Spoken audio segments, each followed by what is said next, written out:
नमस्कार दोस्तों। आज हम महावीर स्वामी के बारे में अध्ययन करेंगे। जैन धर्म जो कि रीड सिलेबस में नया जुड़ा है उसके बारे में। तो देखिए, जैन शब्द जिन शब्द से बना है। किससे बना है? जिन शब्द से बना है। इसका अर्थ इंद्रियों को जीतने वाला, यानी जिन जो होता है इसका शाब्दिक अर्थ होता है इंद्रियों को जीतने वाला, यानी अपनी जो ज्ञानेंद्रियां हैं, हाथ है, पाँव है, आँख है, कान है, नाक है, इन सभी पर अगर अपन अधिकार कर लेते हैं तो उनको जीतने वाला ही क्या कहलाया था? जैन कहलाया था। इनके प्रथम प्रवर्तक यानी जैन धर्म के प्रथम प्रवर्तक या प्रथम जो तीर्थंकर हैं वो ऋषभदेव, आदिनाथ या केसरियानाथ के नाम से जाने जाते हैं। ये आदिनाथ, ऋषभदेव और केसरियानाथ जो हैं इनका उल्लेख ऋग्वेद में मिलता है। जैन धर्म में तीर्थंकर होते हैं, उनको भौतिक संसार रूपी सागर को पार करने वाले को सर्वोपरि माना जाता है। यानी जैन धर्म में जो तीर्थंकर होते हैं वो भौतिक संसार रूपी जो सागर है उसको पार करने वाला और सबसे ऊपरी माना जाता है। इनकी संख्या, जैन तीर्थंकरों की संख्या कितनी मानी जाती है? 24 मानी जाती है। पूछा जाने योग्य प्रश्न है कि जैन तीर्थंकरों की संख्या कितनी मानी जाती है? तो 24। प्रथम आदिकाल तीर्थंकर ऋषभदेव एवं प्रथम ऐतिहासिक तीर्थंकर पार्श्वनाथ माने जाते हैं। प्रथम आदिकाल तीर्थंकर को पूछ ले तो ऋषभदेव करना है अपन को, और प्रथम ऐतिहासिक तीर्थंकर पूछ ले तो पार्श्वनाथ जी को माना जाता है, जो कि क्रम के अनुसार वो 23वें नंबर पर तीर्थंकर माने जाते हैं। कितने नंबर पर? 23वें नंबर पर माने जाते हैं पार्श्वनाथ जी। पार्श्वनाथ जी का जन्म महावीर स्वामी से 250 वर्ष पूर्व हुआ था। कितने वर्ष? 250 वर्ष पूर्व हुआ था। इनका जन्म है, पार्श्वनाथ का जन्म काशी में राजा अश्वसेन के घर हुआ था। किसके घर हुआ था? राजा अश्वसेन के घर हुआ। इनकी माता का नाम वामा देवी था और पत्नी प्रभावती थी। माता कौन थी? वामावती, और पत्नी प्रभावती थी। 84 दिन की कठोर तपस्या के बाद एक सम्मेद पर्वत है नीलगिरी में, वहां पर पार्श्वनाथ जी को ज्ञान की प्राप्ति हुई, यानी उनको नीलगिरी पर्वत पर ज्ञान प्राप्त हुआ। आरंभिक अनुयायी में पार्श्वनाथ जी के आरंभिक अनुयायी में उनकी पत्नी व उनकी जो माता थी, यानी माता वामादेवी और पत्नी प्रभावती, वही इनके पहले अनुयायी बने थे। इनके अनुयायी निर्ग्रंथ कहलाए। महावीर को निगंठ नाथुपुत कहा जाता है। निगंठ नाथुपुत किसको कहा जाता है? महावीर स्वामी को निगंठ नाथपुत के नाम से भी जाना जाता है। अब जैन धर्म में मुख्य रूप से पुष्पित और प्रवृत्त जिसने किया था वो थे महावीर स्वामी। महावीर स्वामी को जैन धर्म का 24वां जैन तीर्थंकर एवं जैन धर्म के वास्तविक संस्थापक के नाम से भी जाना जाता है। महावीर स्वामी हैं वो जैन धर्म के 24वें हैं क्रम से। 23वें कौन है? पार्श्वनाथ हैं। पहले आदिनाथ, केसरियानाथ या ऋषभदेव को माना जाता है, और 23वें पार्श्वनाथ, 24वें और वास्तविक जो संस्थापक हैं वो महावीर स्वामी को माना जाता है। महावीर स्वामी का वास्तविक नाम वर्धमान था। महावीर स्वामी का वास्तविक नाम वर्धमान था। आप लोग खुला विश्वविद्यालय का नाम पढ़ते होंगे। खुला विश्वविद्यालय वर्धमान महावीर खुला विश्वविद्यालय, पूरा नाम उसका ये होता है। तो महावीर स्वामी का बचपन का नाम या वास्तविक नाम क्या था? वर्धमान था।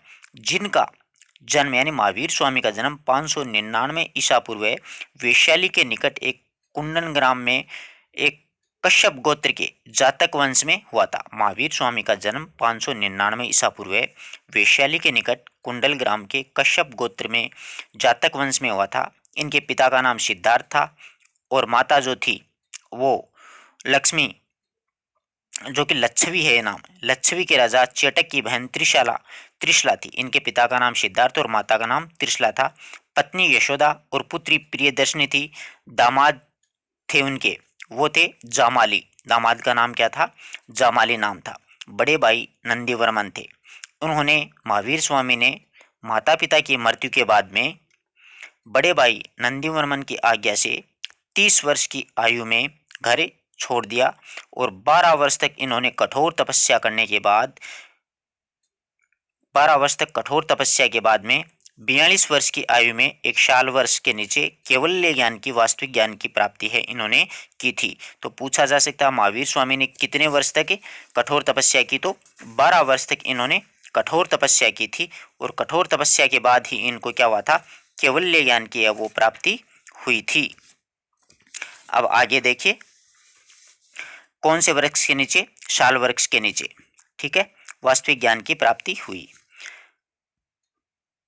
ध्यान देने योग्य बात है कि जैन धर्म की पहली महिला भिक्षुणी कौन थी, तो जैन धर्म की पहली महिला भिक्षुणी चंदना थी।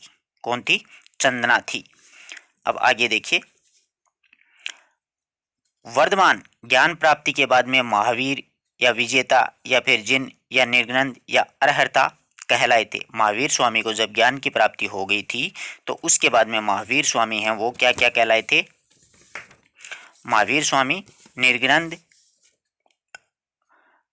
अरहत, जिन या फिर विजेता कहलाए थे। विजेता, जिन, निर्गुणन या अरहत कहलाए थे। महावीर स्वामी ने अपने धर्म का प्रचार का मुख्य केंद्र है वो वैशाली को ही बनाया था। इनके उपदेशों की भाषा प्राकृत थी। अब बौद्ध धर्म के जो ग्रंथ हैं तो गौतम बुद्ध के बौद्ध धर्म के ग्रंथों की भाषा पाली है, जबकि जैन धर्म के उपदेशों की भाषा प्राकृत व पाली है, परंतु ग्रंथों की जो भाषा है वो स्पेशली प्राकृत, यानी ग्रंथ जो लिखे गए थे वो प्राकृत भाषा में ही लिखे गए थे। महावीर स्वामी की 72 वर्ष की आयु में 527 ईसा पूर्व पावापुरी राजगृह के निकट बिहार में क्या हो गया था? इनका देहांत है वो हो गया था। आगे बात समझ में, जब महावीर स्वामी को केवल्य ज्ञान की प्राप्ति होगी तो महावीर स्वामी विजेता, जिन, निर्गुणन या अरहत कहलाए थे। महावीर स्वामी ने अपना धर्म का प्रचार वैशाली को बनाया था। उपदेशों की भाषा प्राकृत और पाली थी, परंतु ग्रंथों की भाषा स्पेशली प्राकृत थी। ये बातें पूछे जाने योग्य हैं परीक्षा में। जैन धर्म के शिक्षा और सिद्धांत, तो जैन धर्म के शिक्षा और सिद्धांत जीवों और जीने दो का सिद्धांत महावीर स्वामी के द्वारा दिया गया था। ईश्वर के अस्तित्व को स्वीकार नहीं किया, वो अनीश्वरवादी मानते थे, जबकि जैन धर्म आत्मा में विश्वास करता था। निवृत्त मार्ग पर वो बल देता था। क्रमवाद और पुनर्जन्म पर भी वो बल देता था। रहस्यवाद या अनेकतावाद में विश्वास करते थे, यानी सप्तभंगी सिद्धांत माने जाते हैं। जीव और जीनोदो का सिद्धांत महावीर स्वामी ने दिया था। ईश्वर में अस्तित्व को उन्होंने स्वीकार नहीं किया था, अनीश्वरवादी थे। आत्मा में इन्होंने बिल्कुल विश्वास किया था। निवृत्त मार्ग पर उन्होंने बल दिया था। क्रमवाद का पुनर्जन्म पर इन्होंने बल दिया था और शादवाद या अनेकतावाद, सप्तभंगी सिद्धांत इन्होंने दिए थे। अब देखो, त्रिरत्न, एक तो बौद्ध धर्म में त्रिपिटक चलता है, वो 3 ग्रंथ थे उनके, जबकि यहाँ पर त्रिरत्न किससे संबंधित है? तो जैन धर्म से संबंधित है। कंफ्यूज करने वाले प्रश्न हैं ये। त्रिरत्न सम्यक ज्ञान, सम्यक दर्शन और सम्यक चरित्र, ये 3 उन्होंने 3 रत्न दिए थे। फिर इसके आगे देखिए, पंच अणुव्रत या पंच महाव्रत, पंचामृत, पंच अणुव्रत या पंच महाव्रत क्या क्या दिए थे? सत्य, अहिंसा, अपरिग्रह और असत्य है। ये नाम असत्य नहीं है, असत्य है। ये ऐसे लिखा जाएगा, ये असत्य और ब्रह्मचर्य, ये इन्होंने 5 महाव्रत या 5 अणुव्रत दिए थे जैन धर्म ने। सत्य, सत्यवचन, अहिंसा, अपरिग्रह, असत्य और ब्रह्मचर्य। जैन धर्म के दिगंबर जो साधु थे उनका नेतृत्व था वो भद्रबाहु के द्वारा किया गया था। जैन धर्म के जो दिगंबर साधु थे, दिगंबर यानी जिसके वस्त्र दिशाएं को हैं, यानी नग्न जो साधु, दिगंबर साधुओं को नग्न साधु बोला जाता है, उनका नेतृत्व भद्रबाहु के द्वारा किया गया था। जबकि श्वेतांबर यानी एक जैन साधु श्वेत वस्त्र भी धारण करते हैं, आपने देखे होंगे, वो श्वेतांबर साधुओं का नेतृत्व स्थूलिभद्र के द्वारा किया गया था। श्वेतांबर साधुओं का नेतृत्व स्थूलिभद्र ने किया था और जो दिगंबर थे यानी नग्न साधु थे उनका नेतृत्व भद्रबाहु के द्वारा किया गया था। महावीर स्वामी के गणों की संख्या 14,000 थी, यानी महावीर स्वामी का जब मृत्यु हुई थी तो उन्हें उनके पीछे 14,000 अनुयायी छोड़ करके गए थे। अब जैन धर्म के प्रमुख पर्व मतलब त्योहार, तो देखो, एक तो पर्युषण, सबसे महत्वपूर्ण सबसे अच्छा त्योहार जैन धर्म का पर्युषण है।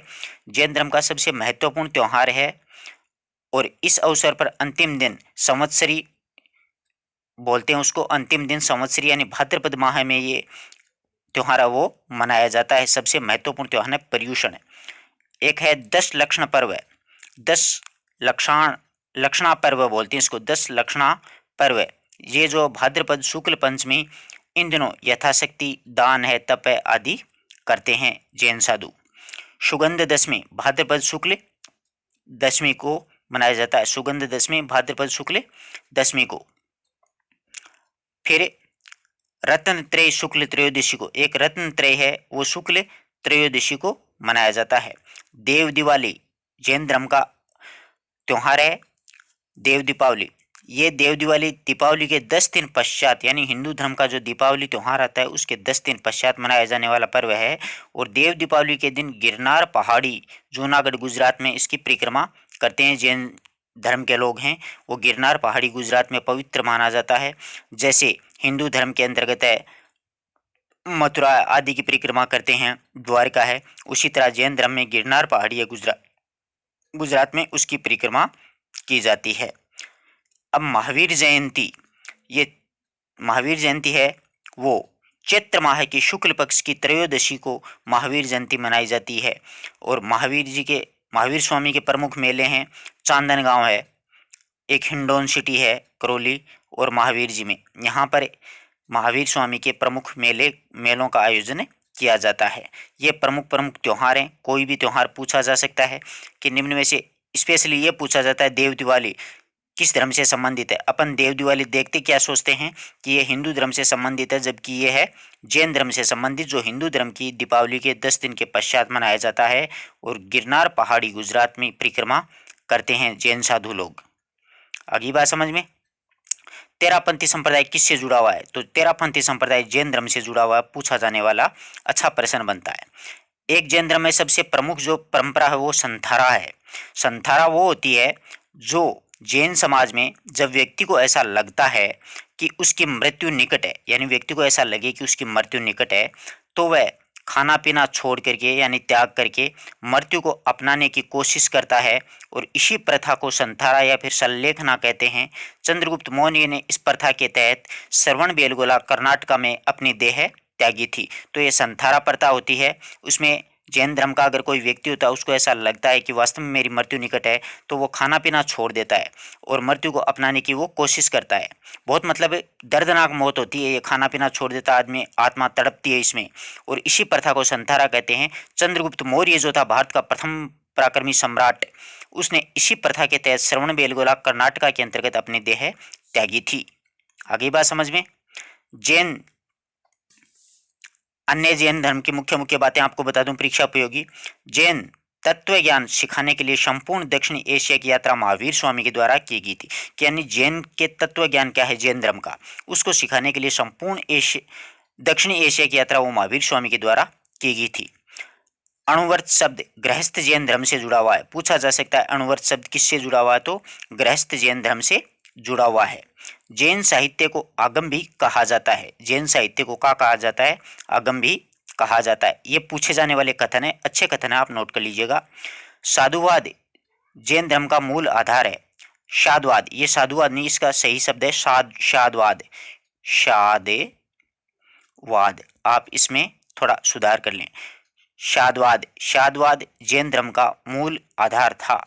शादवाद जैन धर्म का मूल आधार था। अगला देखिए, जैन तीर्थंकर पार्श्वनाथ के द्वारा प्रतिपादित 4 महाव्रत थे। जैन तीर्थंकर जो 23वें तीर्थंकर हुए थे पार्श्वनाथ जी, उन्होंने अहिंसा, सत्य वचन, अपरिग्रह और असत्य, इन 4 को स्वीकार किया था। परंतु महावीर स्वामी के द्वारा 5वां व्रत ब्रह्मचर्य भी इसमें जोड़ दिया। 4 व्रत दिए थे पार्श्वनाथ जी के द्वारा, अहिंसा, सत्य वचन, असत्य, अपरिग्रह, बल्कि 5वां जो महावीर स्वामी ने ब्रह्मचर्य और जोड़ दिया और 5 महाव्रत बना दिए।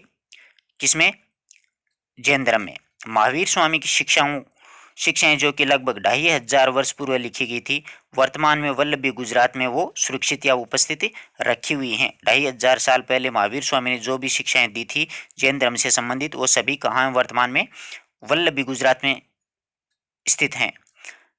दिलवाड़ा के चालुक्य जैन मंदिर जो राजस्थान के माउंट आबू में स्थित है, पूछा जा सकता है कि दिलवाड़ा के जैन मंदिर कहाँ है, तो माउंट आबू राजस्थान में। जैनियों द्वारा अपने पवित्र ग्रंथ जैनियों के द्वारा अपने पवित्र ग्रंथों के लिए सामूहिक रूप से अंग शब्द का प्रयोग किया है। पूछा जा सकता है कि जैन धर्म के द्वारा अपने पवित्र ग्रंथों के लिए सामूहिक रूप से किस शब्द का प्रयोग किया है, तो अंग शब्द का प्रयोग है वो किया है। चंद्रगुप्त मौर्य ने अपने जीवन के अंतिम दिनों में जैन धर्म अपना लिया था। चंद्रगुप्त मौर्य के द्वारा अपने जीवन के अंतिम दिनों में कौन सा धर्म अपनाया था, जैन धर्म अपना लिया था। दक्षिणी भारत में प्रसिद्ध जैन केंद्र कर्नाटका में मैसूर में स्थित श्रवण बेलगोला, यहाँ पर गौतमेश्वर की मूर्ति चामुंडराय के द्वारा बनवाई गई थी। पार्श्वनाथ से जुड़े होने के कारण सम्मेद शिखर क्षेत्र जैन सिद्ध क्षेत्र माना जाता है। ये यूं पूछा जाता है सम्मेद शिखर क्षेत्र किस धर्म से संबंधित है, तो सम्मेद शिखर क्षेत्र जो है वहाँ पर पार्श्वनाथ जी के द्वारा कठोर तपस्या की गई थी 84 दिन तक। जैन धर्म में कर्म और पुनर्जन्म में विश्वास है। अहिंसा का उन्होंने उपदेश दिया और ईश्वर में विश्वास नहीं किया था। जैन धर्म है, उन्होंने कर्म और पुनर्जन्म पर विश्वास किया, अहिंसा के उपदेश दिया, बल्कि ईश्वर में इन्होंने भरोसा नहीं किया। भारतीय षड्दर्शन कौन कौन से हैं, देखिए सांख्य, योग, न्याय, वैशेषिक, मीमांसा और वेदांत। ये भारतीय षड्दर्शन यानी भारत के 6 दर्शन हैं। सांख्य दर्शन, योग दर्शन, न्याय दर्शन, वैशेषिक दर्शन, मीमांसा दर्शन और वेदांत दर्शन, ये षड्दर्शन कहलाते हैं भारत के। अब जैन संगीतियों की चर्चा करेंगे अपन कि भारत कितनी जैन संगीतियाँ, अपन को बहुत संगीतियाँ याद रखते हैं, जैन संगीतियाँ अपन याद ही नहीं रखते हैं। तो 2 जैन संगीतियाँ हुई थी। प्रथम जैन संगति है वो है स्थान पाटलिपुत्र था, समय था वो 300 ईसा पूर्व का था। इस संगति की अध्यक्षता स्थूलभद्र के द्वारा की गई थी और तात्कालिक शासक उसमें चंद्रगुप्त मौर्य थे। जैन भिक्षुओं की संख्या 500 थी और जैन धर्म था वो श्वेतांबर और दिगंबर 2 शाखाओं में विभाजित प्रथम जैन संगति में हुआ था, जिसमें दिगंबर साधुओं का नेतृत्व भद्रबाहु के द्वारा किया गया था, श्वेतांबर साधुओं का नेतृत्व स्थूलिभद्र के द्वारा किया गया था। ये अच्छे से याद रखना, प्रथम जैन संगति की अध्यक्षता स्थूलभद्र के द्वारा की गई थी। दूसरी जैन संगति वल्लभी गुजरात में हुई थी, समय 513 ईसा पूर्व था, अध्यक्षता देवर्षि क्षमा श्रवण के द्वारा की गई थी। उसमें तात्कालिक जो शासक था वो कुमारगुप्त थे और जैन साधुओं की संख्या वो 700 भिक्षु थे। 700 भिक्षु। जैन धर्म की शिक्षाओं का आगम ग्रंथ व क्षमा श्रवण के द्वारा संकलित किया गया है, यानी जैन धर्म का जो आगम ग्रंथ है वो अक्षमा श्रवण के द्वारा संकलित है, वो किया गया है। इस प्रकार से अपन ने परीक्षा उपयोगी जो जैन धर्म है उसके बारे में अच्छे से चर्चा की है। मैं आशा करता हूं कि आपको सारी बात अच्छे से समझ में आई होगी कि महावीर स्वामी का जन्म कब हुआ। प्रथम जैन तीर्थंकर आदिनाथ ऋषभदेव या केसरियानाथ कहते थे। 23वें जो ये थे वो पार्श्वनाथ थे और वास्तविक रूप से अगर देखा जाए तो महावीर स्वामी थे। और किस किस त्रिरत्न है, सम्यक ज्ञान, सम्यक दर्शन और जैन धर्म के प्रमुख सिद्धांत और शिक्षाएं हैं, जीवों और जैनों का सिद्धांत वगैरह, अच्छे से सारी बात अपन ने क्लियर कर ली है। आप इस वीडियो अगर आपको पसंद आया तो आप अपने मित्रों तक इसको शेयर जरूर करना। धन्यवाद दोस्तों।